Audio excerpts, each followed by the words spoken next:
أتلوم وي يا نبي وداج أدلهم وي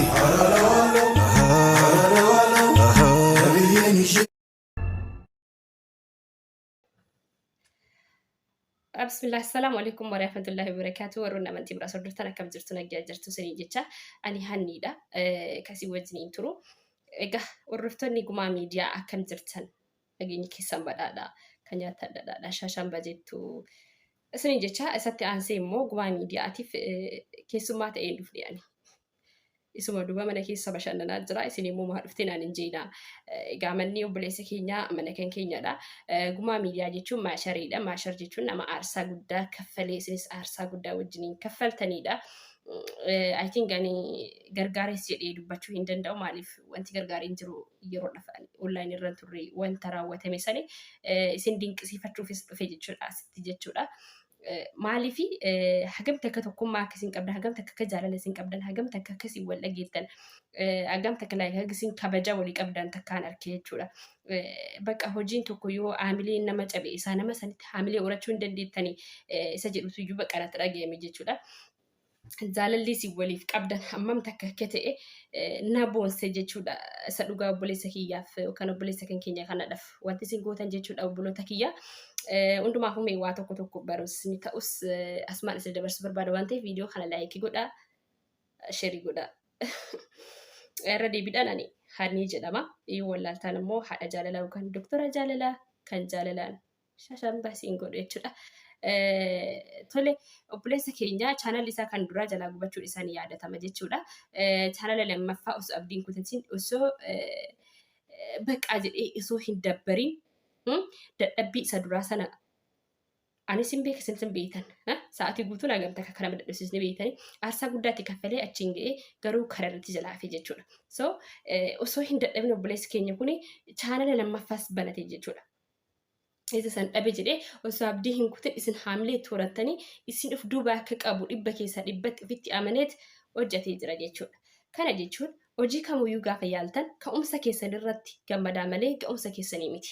Namni ga'umsa isaa hin beekne ka'umsa isaa hin beekne ga'umsa isaas hin beeku jechuudha. Hojii kamirratti so gaafa hojii tokko hojjennee hojiin sun galmanuun ga'een ofitti gadduu.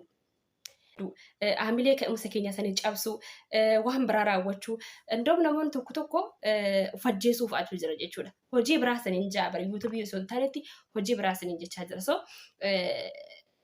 hojii kamirratti iyyuu ka'umsa keessanitti gammadaa malee ga'umsa miti.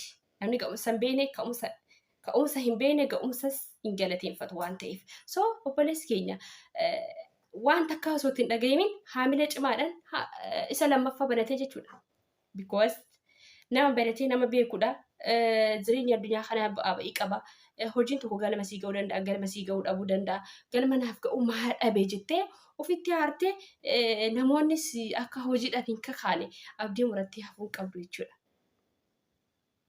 Kanaaf obboleessa keenyarraa ani waan baay'ee dhugaa waa baay'ee takkaan baradhe hojii kamirratti iyyuu ofitti amanamummaa qabaadha. Hojii kamirratti iyyuu isin galma hin ga'in ofitti hin gaddinaa. Haamilee keessan dhufin cabsinaa. Akka cabxanii manatti galtan dhufin godhinaa. Jajjabina keessanii fi ka'umsa keessan kan kaleessaa sana yaadadhaa.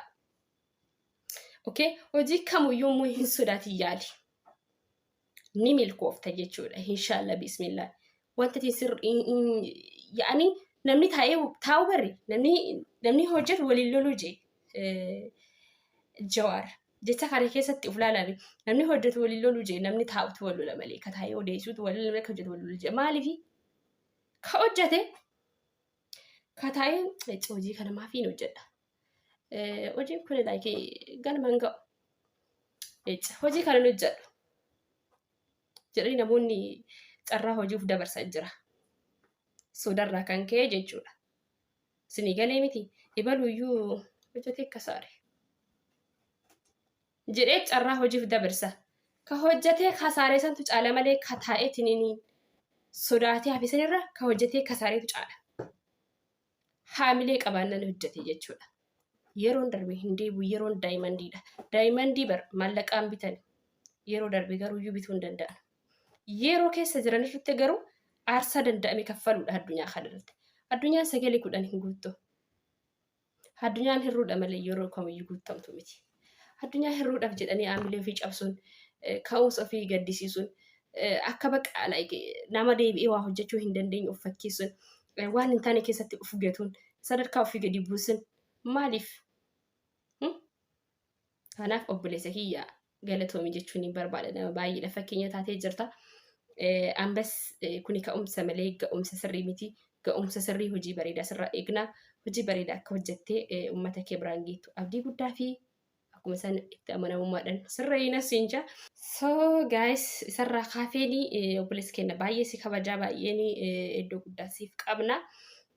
Baay'ee si kabajna ijoollee si cinaa dhaabattillee baay'ee asumaan galateeffachuun barbaada. Sababi isaas jajjabina keessaniituyyuu asiin ga'e tokkummaa keessanii haamilee itti horee nama kamuu biratti akkanatti bifa kanaan tokkummaadhaan nama isin keessaa haamileen isaa cabe tokko akka haamilee itti horatta abdii guddaan qaba. Isinirraa isiniin jedhaa guddaa galatoomaa isiniin jechuun jaalladha. Maal isin jechuu barbaade wanta biraa immoo jajjabeessaa. Akkuma kaleessa qabdanii asiin geettan hirrinaa fi jajjabina isaas itti himtanii jajjabeessuun dirqama keessanii jechuudha. Namni tokko gaafa viidiyoo gadhiisu viidiyoo sana irratti yaada keessan kennachuu danda'u qabdanii jajjabina isaatiif yoo wanta koomentiidhaan ibsamu taate koomentiidhaan ibsuu dandeettii yookaan immoo nambara isaan qabda wanta keessan wanta kanaa kun akkasii miti wanta kana sirreeffadhu jechuunidha jechuudha.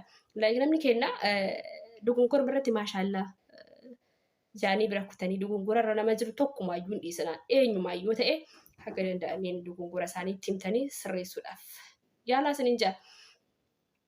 Kana gammaatti si wajjiniin ture ana Hanniidha. Waan dhaggeeffataniif hedduu isin galateeffadha. Baay'ee isin jaalladha.